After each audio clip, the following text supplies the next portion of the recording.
Right now, as you're listening to this, the money sitting in your account is losing value.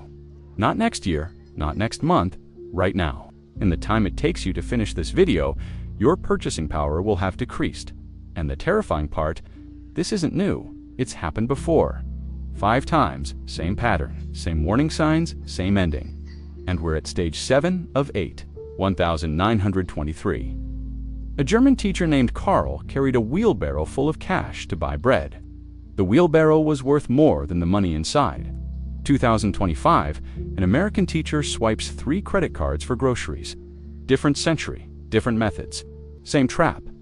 What if I told you that every financial collapse in history followed an identical pattern?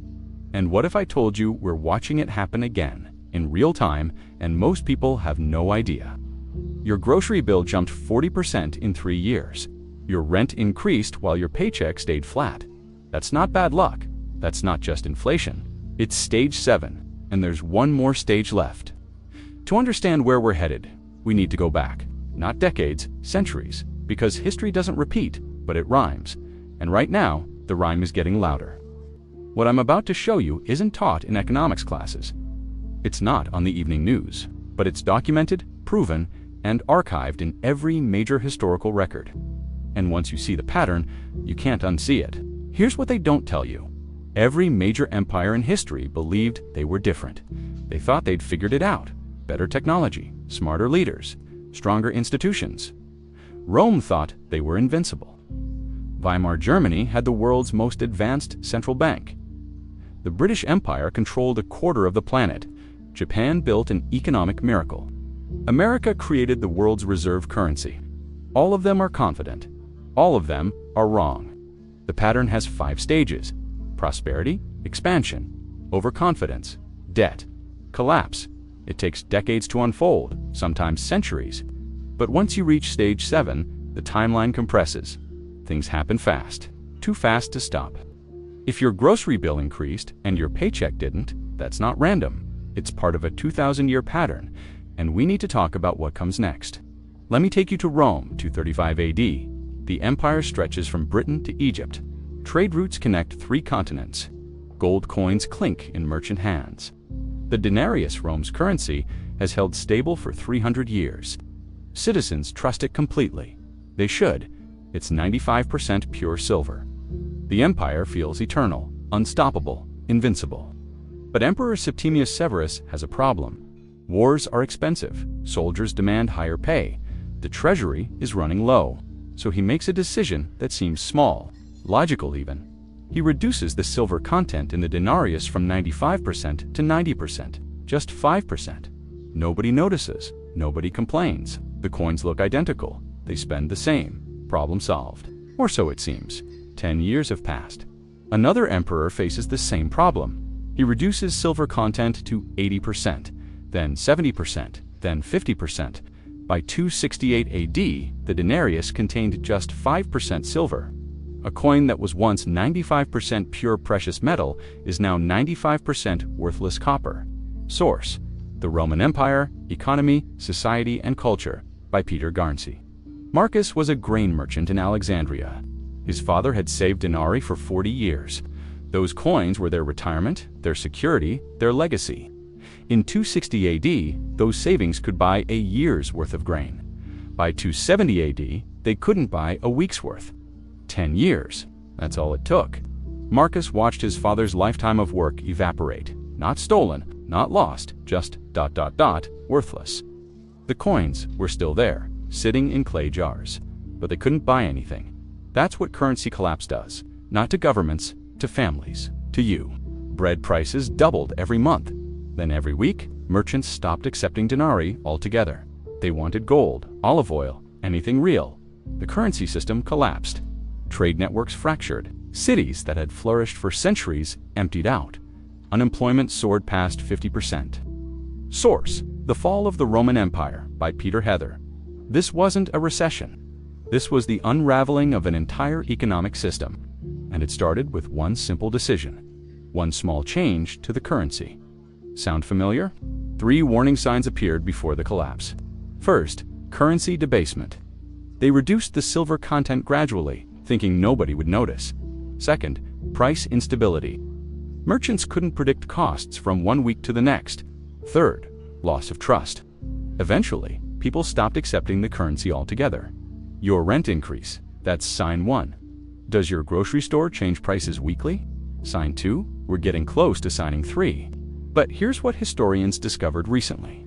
This pattern didn't end with Rome. It repeated again and again and again. 7 centuries later, another empire would make the exact same mistakes. Same stages, same warning signs, same ending.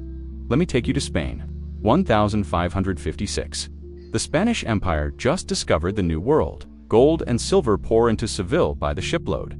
Philip II sits on a throne of unprecedented wealth. More precious metals flow through Spain than any nation in history. The empire controls trade routes across 2 oceans. They're funding universities, building cathedrals, and conquering continents. They think the wealth will last forever. It won't. Here's the problem. The more gold Spain imports, the less it's worth. Basic economics. When you flood a market with anything, prices adjust. In 1556, a pound of bread cost 2 maravedis. By 1600, it cost 8 maravedis. By 1650, it cost 20. Source: The Spanish Empire, a historical encyclopedia, edited by H. Michael Tarver. The gold is still there, piled in vaults, but it can't buy what it used to. The empire is simultaneously rich and broke. Isabella was a Madrid seamstress. Her husband worked the docks unloading treasure ships. Good jobs, stable income. In 1580, they could afford meat twice a week, wine with dinner, and new clothes for their children. By 1600, meat became a luxury. By 1620, they struggled to afford bread. Their income hadn't changed. The prices had. That's inflation. Spain defaulted on its debts 4 times between 1557 and 1647. 4 times. The richest empire on earth couldn't pay its bills. Why? Because having money and having value aren't the same thing. Source: Spain. A Modern History by Sir Raymond Carr. The pattern repeated. Currency abundance led to inflation. Inflation led to debt. Debt led to default. Default led to collapse. The same 3 warning signs, the same 5 stages, different empires, same ending. This pattern went unlearned. Fast forward to November 1923, Weimar Germany, the most educated, industrialized, advanced nation in Europe. They'd built the modern research university, pioneered organic chemistry, and led the world in engineering. They had the Reichsbank, one of the most sophisticated central banking systems ever created. Surely they'd learned from Rome, from Spain, from history. They hadn't. World War I left Germany with massive debt. The Treaty of Versailles demanded impossible reparations. The government faced a choice: default on the debt or print more money. They chose to print, at first, gradually, then desperately. By November 1923, the printing presses ran 24 hours a day, producing bills by the billions. Source: When Money Dies by Adam Ferguson. Johann Schmidt was a mathematics professor in Berlin. He'd taught for 35 years. He'd saved carefully, diligently, investing in German bonds, safe, government-backed securities. In January 1923, his savings could buy a modest house. By June, they could buy a car. By September, a bicycle. By November, a loaf of bread. 1 loaf. That's not a metaphor. That's exactly what happened. A lifetime of savings, reduced to 1 meal. Source: Personal accounts archived in the Weimar Republic sourcebook. The hyperinflation peaked at 29,500% per month. Not per year, per month. Prices doubled every 3 days. Workers demanded payment twice daily because money lost half its value between morning and evening. People wallpapered their homes with worthless bills because wallpaper was more expensive. Children built blocks from stacks of million-mark notes. This is what happens when currency loses all meaning. But here's what haunts me. The warning signs were clear. By early 1923, economists were sounding alarms. International observers warned of catastrophe. The government could have stopped printing. They chose not to. Why?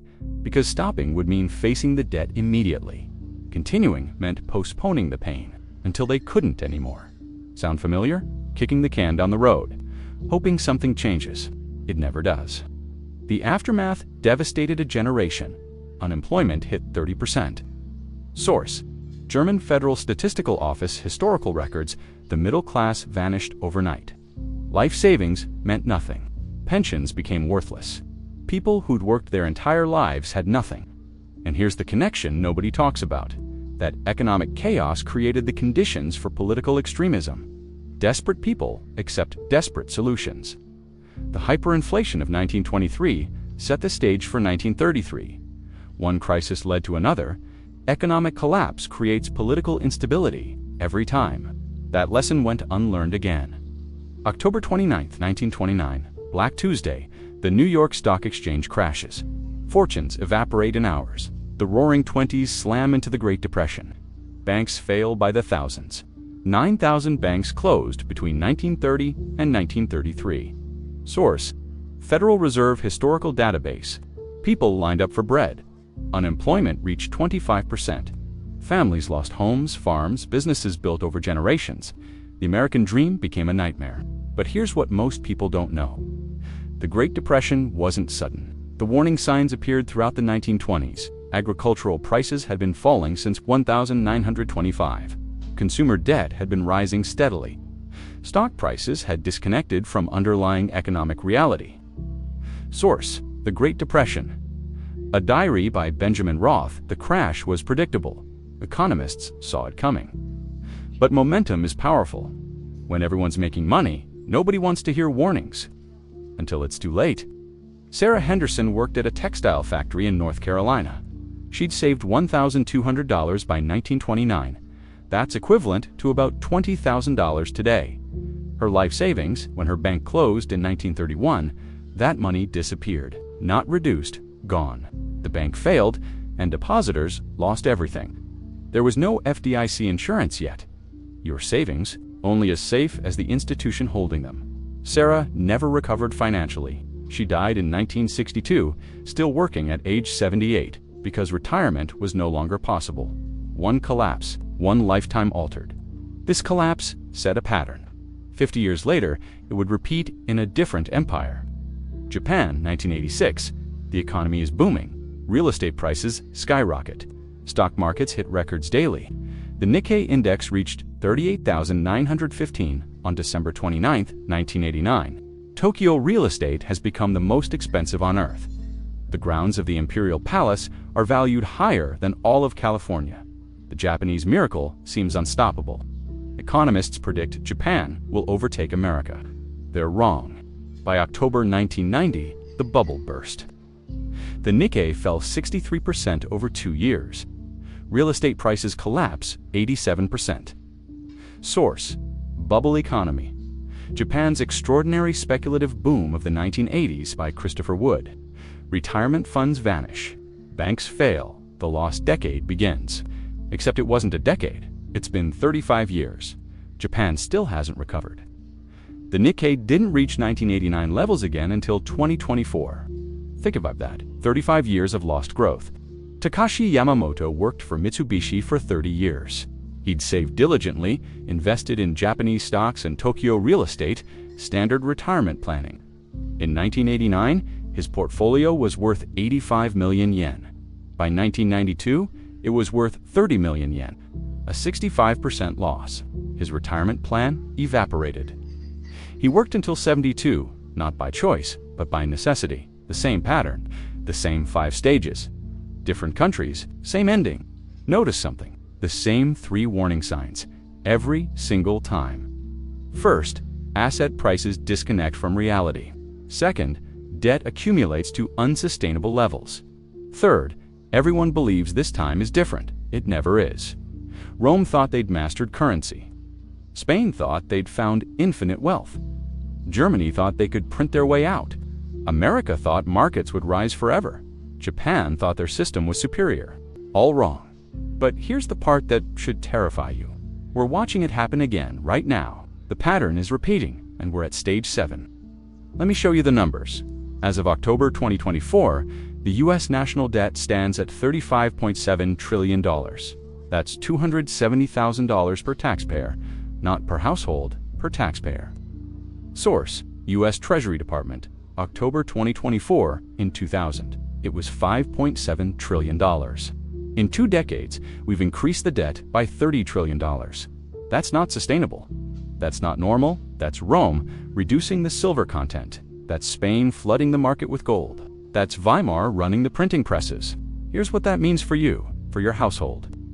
Inflation over the past 3 years hit 18% cumulative. Source: Bureau of Labor Statistics, CPI data, 2021 to 2024, your wages increased maybe 5%. The gap, devastating. Let me make this specific.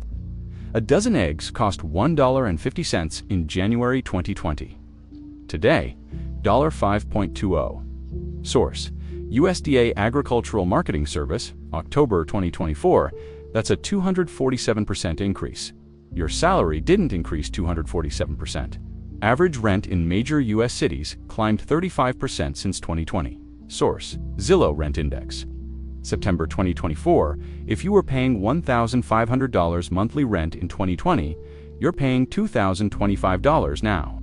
That's $525 more. Every month, where does that money come from? Healthcare insurance premiums increased 47% over 5 years, while coverage decreased. Source: Kaiser Family Foundation 2024, you're paying more for less. If you saved $10,000 in 2020, it's worth $8,200 in purchasing power today. Source: CPI inflation calculator, you didn't spend it. It just lost value sitting in your account. Student loan debt reached $1.77 trillion. Source: Federal Reserve Consumer Credit Data, 2024 average monthly payment, $503. Median rent, $1,850. One paycheck, gone. Gas prices jumped from $2.25 per gallon in 2020 to $3.85 in 2024. Source: U.S. Energy Information Administration. If you drive 30 miles daily, that's an extra $1,200 per year. Grocery bills increased an average of $3,600 annually per household. Source: Bureau of Labor Statistics, Food Price Index. Healthcare costs added $2,400. Housing added $6,300. That's $12,300 in additional annual expenses. Did your salary increase by $12,300? But here's what nobody's connecting. This isn't about inflation. Inflation is the symptom. Currency debasement is the disease. Since 1971, when Nixon ended the gold standard, the dollar has lost 98% of its purchasing power. Source: Federal Reserve historical data. We've been gradually debasing our currency for 50 years. Just like Rome, just slower. And now, there's a new pattern emerging. Crypto promised freedom from inflation. Bitcoin hit $69,000 in November 2021. By November 2022, it was $16,000, a 77% collapse. Source: Coin Market Cap historical data. FTX collapsed overnight. $32 billion vanished. Millions lost everything. The pattern repeats even in new technologies. Different mediums, same cycle. Web3 promised decentralization. Algorithmic stablecoins promised stability. Terra USD was supposed to be different. It collapsed in 48 hours, erasing $40 billion. Source: Bloomberg Crypto Analysis. May 2022 technology changes, human psychology doesn't. Greed, fear, panic. The same emotions that destroyed Rome destroyed Luna. The pattern transcends technology. So here's the question nobody wants to ask. Are we different? Do we have something Rome didn't? Better central banks. They existed in the 1920s. Better technology. Japan had that in the 1980s. Better information. We have more data than any civilization in history, and we're still making the same mistakes. The pattern is clear. The timeline is shorter. With each repetition, the cycle accelerates. Rome took centuries to collapse. Spain took decades. Weimar took years. The 2008 crisis took months to unfold. The next one, it could be weeks. When trust evaporates in the digital age, it happens at the speed of information. One tweet, one bank run, one panic, and the system freezes. But here's what they don't want you to see. Every collapse follows the same pattern. Stage 1, confidence. Stage 2, expansion. Stage 3, overconfidence. Stage 4, debt accumulation. Stage 5, warning signs appear. Stage 6, warnings ignored. Stage 7, crisis conditions emerge. Stage 8, collapse. We're at stage 7. The national debt is unsustainable. Inflation is persistent. Asset prices are disconnected. Warning signs are everywhere, and we're ignoring them. I'm not saying the collapse will happen tomorrow. History doesn't work that way, but the conditions are identical. The pattern is repeating, and once you reach stage 7, the timeline compresses. Things happen faster than anyone expects. 2008 was a warning shot. We bailed out banks and printed money. The problem wasn't solved, it was postponed, and now the bill is coming due. Your grocery receipt tells a story. Your rent increase writes a chapter. Your shrinking savings compose a verse. And if you listen closely, you can hear the pattern. The rhyme gets louder. History doesn't repeat, but it echoes. And right now, the echo is deafening. 5 empires, 5 collapses. Same stages, same warnings, same ending. Rome thought their currency was eternal. Spain thought their gold would last forever. Germany thought their institutions would protect them. America thought housing prices only went up. Japan thought their system was superior. All of them are confident. All of them are wrong. All of them followed the same pattern. All of them reached stage 7. All of them collapsed. So here's what I can't stop thinking about. Are we the generation that breaks the cycle? Or are we the generation that repeats it? Are we learning from history? Or are we ignoring it? The warning signs are there. The pattern is clear. The question is, what do we do with that knowledge? There's one more piece to this puzzle. One decision that changed everything. One choice every empire made that sealed their fate. I haven't told you yet. That's for the next video. But I'll give you a hint. It's happening right now. And once you see it, you'll understand why this time might actually be different.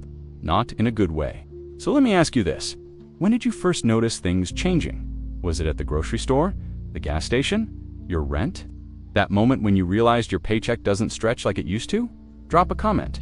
Tell me your story. Because this isn't about governments or empires. It's about you, your family, your future. And I want to hear when you feel the pattern shift.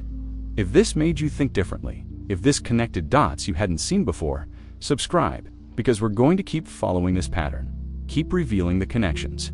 Keep uncovering what they don't teach in schools. More history, more truth, more patterns. Every week. Thank you for watching this through to the end. That means you're thinking, you're questioning, you're paying attention. And that's how we break the cycle. Not by ignoring history, by learning from it. I'll see you in the next one.